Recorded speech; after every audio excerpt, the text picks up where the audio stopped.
Yazid mengolok-ngolok kepala Imam Husain. Dalam kitab Al-Bidayah wan Nihayah karya Ibnu Katsir jilid ke-11 muka surat 559, pengarangnya menulis riwayat Abu Mikhnaf daripada Abi Hamzah Al-Thumali. Lamma wudi'a ra'sul Husain baina yaday Yazid bin Muawiyah ja'ala yankutu biqadibin kana fi yadihi fi thagrihi.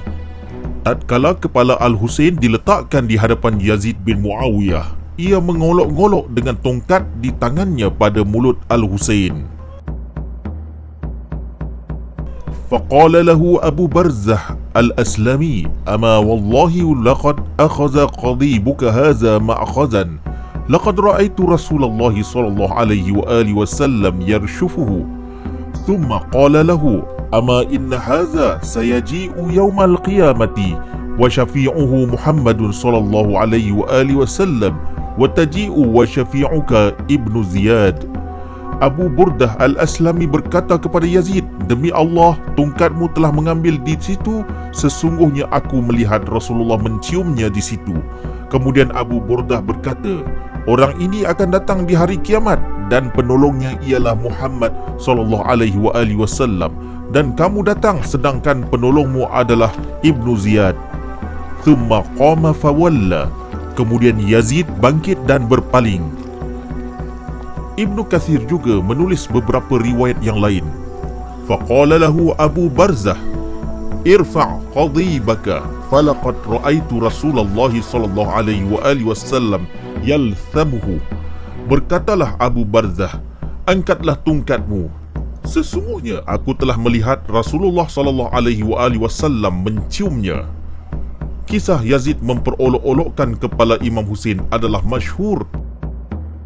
Dalam kitab Fathul Ali Al-Malik fil Fatawa ala Madhhabil Imam Al-Malik karya Abi Abdullah Al-Syekh Muhammad Ahmad Aish, percetakan Mustafa Muhammad, Mesir, jilid kedua muka surat 302, pengarangnya menulis, wa qala al-Hafiz Ibnu Hajar fi as-Sawa'iqil Muhriqah wa'lam anna ahlas sunnati ikhtalafu fi kufri Yazid bin Muawiyah faqala ta'ifatun innahu kafirun. Telah berkata Ibnu Hajar di dalam kitab As-Sawa'iqul Muhriqah, ketahuilah bahawa Ahlus Sunnah berselisih pendapat tentang kekafiran Yazid. Maka berkatalah satu golongan bahawa Yazid bin Muawiyah itu kafir. Qala Sibtu Ibnul Jauzi wa ghairuhu al-masyhur annahu lamma ja'ahu ra'sul Husain radhiyallahu anhu jama'a ahlas Syam. Telah berkata Sibt Ibni Jauzi dan lain-lainnya adalah masyhur bahawa tatkala kepala Imam Husain alaihi salam dibawa kepada Yazid, warga Syam berkumpul. Waja'ala yankuthu ra'sahu bil khayzuran wa yanshudu abyat ibn Ziba'ra laita asyakhi bi badrin syahidu. Dan Yazid mengolok-ngolok kepala Al-Husain dengan tongkat, lalu mendendangkan bait-bait syair Ibni Al-Ziba'ri. Oh, seandainya datuk nenek kami yang mati dalam perang Badar menyaksikan ini. Itulah syair Ibni Al-Ziba'ri yang membawa arti bahawa perang Karbala adalah pembalasan dendam kaum musyrikin yang kalah dalam perang Badar di tangan tentera Nabi Muhammad sallallahu alaihi wasallam. Justru itu Yazid membalas terhadap kematian kaum kerabatnya di Badar dengan membunuh keluarga Nabi Muhammad. Kata-kata Yazid ini menimbulkan kemarahan ahli sejarah yang tidak fanatik kepada Bani Umayyah. Dalam kitab Tarikh At-Tabari muka surat 2124, dalam bab zakar kitabul mu'tadid fi sya'ni Bani Umayyah, iaitu pada menyatakan sebuah kitab yang pernah ditulis oleh Khalifah Al-Mu'tadid Abbasi yang menganjurkan laknat terhadap Bani Umayyah. Pengarangnya menulis syair Yazid, laita asyakhi bi badrin syahidu. Oh, seandainya datuk nenek kami yang mati dalam perang Badar menyaksikan ini. Kemudian Imam Tabari mengulas, hadza huwal muruqu minad din wa qawlu man la yarji'u ila Allah wala ila dinihi wala ila kitabihi wala ila rasulihi wala yu'minu billahi wala bima jaa min indillah. Inilah perkataan yang terkeluar dari agama, kata-kata orang yang tidak kembali kepada Allah, tidak juga kepada agamanya, tidak kepada Al-Quran dan Rasul, tidak juga beriman dengan Allah dan apa yang datang dari sisi Allah. ثم من أغلظ من تحك وأعظم ما اخترم سفكه دم الحسين بن علي وابن فاطمة بنت رسول الله. Kemudian di antara perkara yang paling keras dan kasar yang dilanggar adalah penumpahan darah Al-Husain bin Ali, putra Fatimah binti Rasulullah. Ma'a mawqi'ihi min Rasulillah sallallahu alaihi wa alihi wasallam wa makanihi minhu wa manzilatihi min ad-din wal fadl.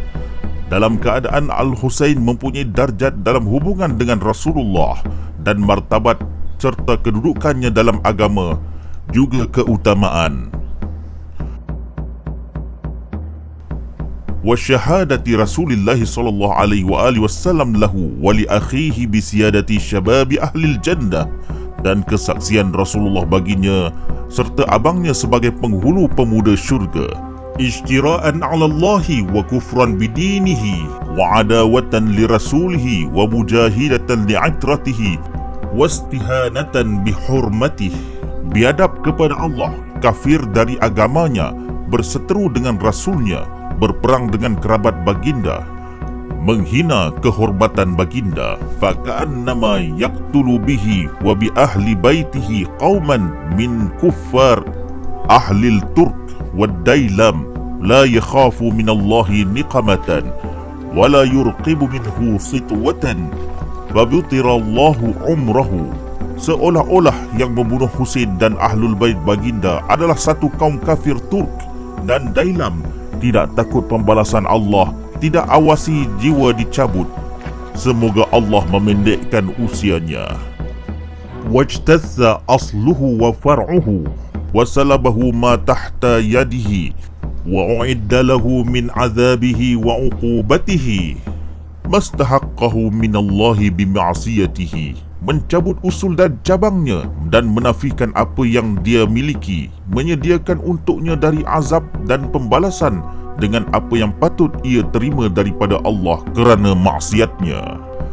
Justru itu, pengarang kitab ini, Imam Tabari, menjelaskan kekafiran Yazid bin Muawiyah disebabkan syair kufurnya tatkala memperolok-olokkan kepala Imam Husain alaihi salam. Dalam kitab Majma' Az-Zawaid karya Al-Haythami jilid ke-18 muka surat 562 diriwayatkan, wa Ali ibn al-Husainin fi ghullin fawada'a ra'sahu fadaraba ala thaniyatay al-Husain. Ali bin Husain dirantai, kepala Al-Husain diletakkan, maka Yazid pun memukul gigi Al-Husain. Di bawah sekali pengarang menulis, rawahu Tabrani wa rijaluhu thiqatun, diriwayatkan oleh At-Tabrani dan rijalnya adalah thiqat. Dalam kitab Siyarul A'lam An-Nubala jilid ke-3 buka surat 319 diriwayatkan Abi Hamzah Al-Hadrami berkata, aku lihat seorang perempuan yang tercantik yang berkata, dakhala rajulun ala Yazida faqala abshir faqad amkanakallahu minal Husain. Seorang laki-laki datang kepada Yazid dan berkata, bergembiralah kerana Allah telah memberikan kamu kuasa atas Husain. Waji'a bira'sihi qala fawudi'a fi tistin fa'amara al-ghulama fakashafa fahina ra'ahu khammara wajhahu ka'annahu syamma minhu. Dan kepala Al-Husain dibawa, dia berkata, kepalanya diletakkan dalam besen, hamba itu diperintahkan membukanya, dan apabila ia melihatnya, ia menutup wajahnya seolah-olah telah menciumnya. Faqultu laha aqra'a thanayahu biqadib, qalat i wallah. Aku, iaitu Al-Hadrami, bertanya, adakah Yazid menghina gigi Husain dengan tongkat? Jawab perempuan itu, iya demi Allah. Zahabi menyatakan wa dzakara baqil hikayati wa hiya qawiyatul isnad, dan telah disebutkan kisah ini oleh riwayat-riwayat lain dan sanad-sanadnya adalah kuat. Dalam kesurat yang ke-320 diriwayatkan, lamma utiya Yazidu bi ra'sil Husain ja'ala yankutu sinnahu, tatkala dibawa kepala Al-Husain kepada Yazid, maka Yazid pun memperolok-olokkan gigi Al-Husain. Justru itu Yazid bukan sekadar memerintahkan pembunuhan Husain di Karbala, malah bergembira dengan memperolok-olokkan kepala cucu Rasulullah ini sambil mendendangkan syair kufur.